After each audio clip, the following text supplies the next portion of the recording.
Aza vendrina ry malagasy, dondrana ianao raha mifidy anjy-rajoelina. Fantatro fa masika loatra izay teniko izay. Fantatro fa tsy malala fomba, nefa tsy rarako. Fa ahoana? Satria tiako loatra Madagasikara, ary tiako be ny vahoaka malagasy, ary tsy zakako intsony mpitondra izay manimba firenena.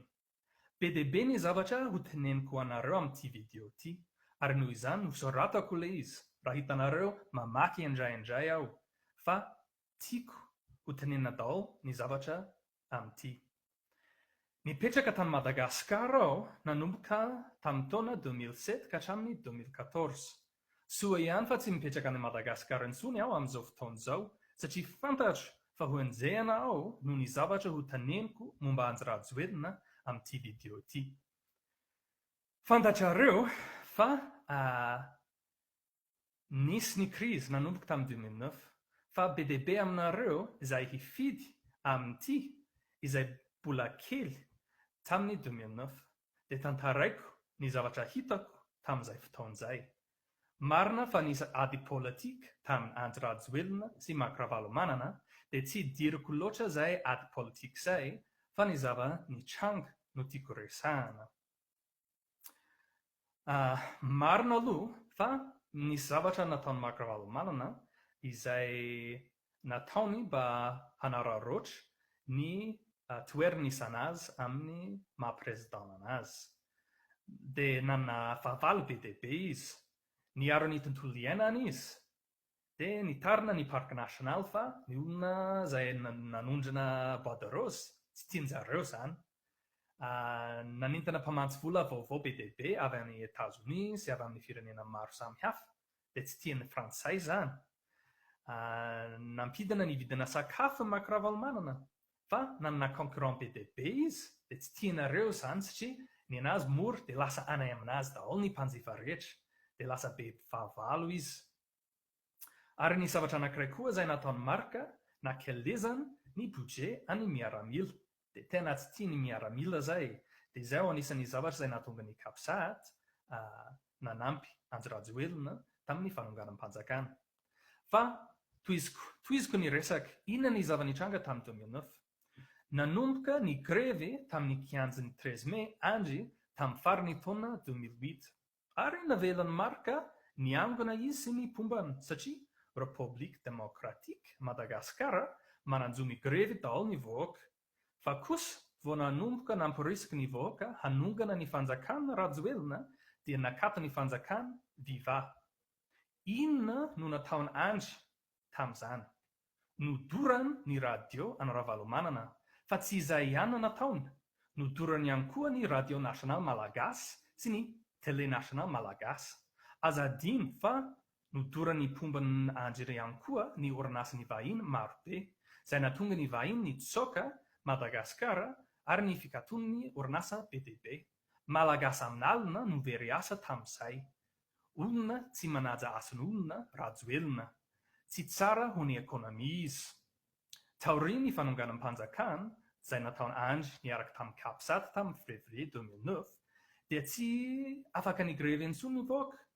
Rehefa niezaka ny grevy tamin'ny kianjan'ny 13 Mai ny pomban'ny Marca, dia nalefan'ny Rajoelina ny mpitandrom-pilaminana nampiasa bomba mandatsa-dranomaso sy balina fotsy nandroaka ny olona. Nofefeny mihitsy ny kianjan'ny 13 Mai ary mbola mifefy hatramin'izao fotoan'izao ny kianjan'ny 13 Mai. Azafady hitanareo fa mihetsika be ny foko amin'ity zavatra ity. Olona tsy manaja zo ny olombelona Rajoelina. Olona tsy manaja demokrasia izy. Ny olona tsy afaka ny grevy tamin'ny kianjan'ny 13 Mai, dia lasa ny grevy tao Mahamasina indray izy ireo. Ary nalefa Andry indray ny mpitandram-pilaminana, nipetraka tao Mahamasina aho tamin'izay fotoan'izay, ary be dia be ny olona maty tamin'ny balina fotsy. Tena tsy balina fotsy izany ny ankabetsahany ampiasaina tamin'izay fotoan'izay. Hitany masoko mihitsy ilay izy, nefa tsy nivoaka gazety ilay izy. Olona tsy manaja fahafahany mpanao gazety Rajoelina, sady tsy manaja fiainan'ny malagasy izy. Ahoana ity? Ie, ty manaraka ity, tamin'ny andro rajoelina nanao ny fanonganam-panjakana ho izy ianareo tsy tia marika dia noho izany za nandroaka anazy ary izao hanampy anareo hanao fifidianana madio atoato.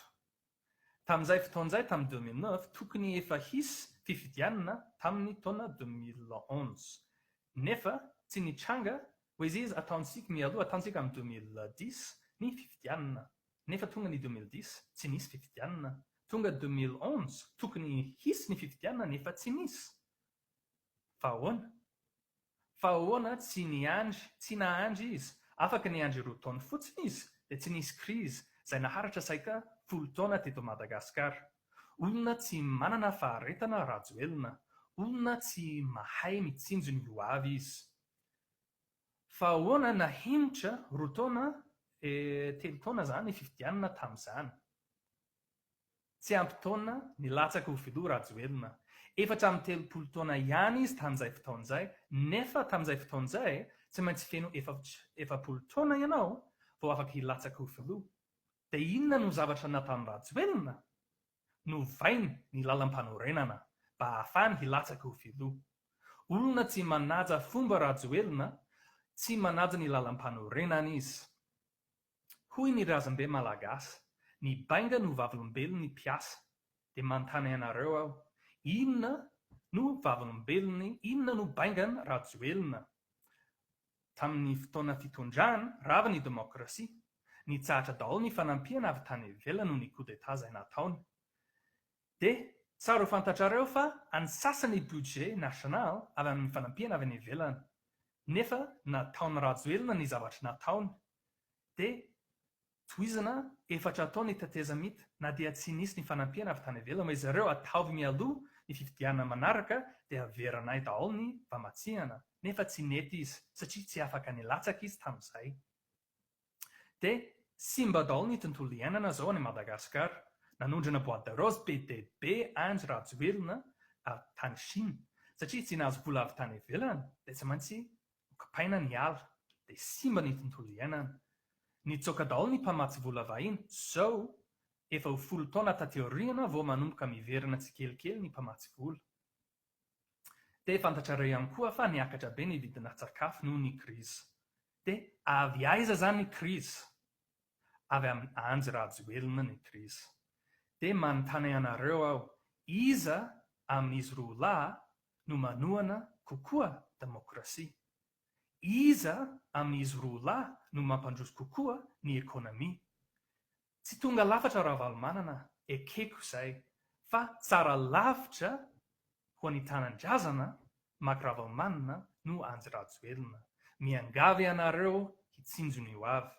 Aoka tsy voafitaka isika fidio ny laharana 520. Misaotra tompoko.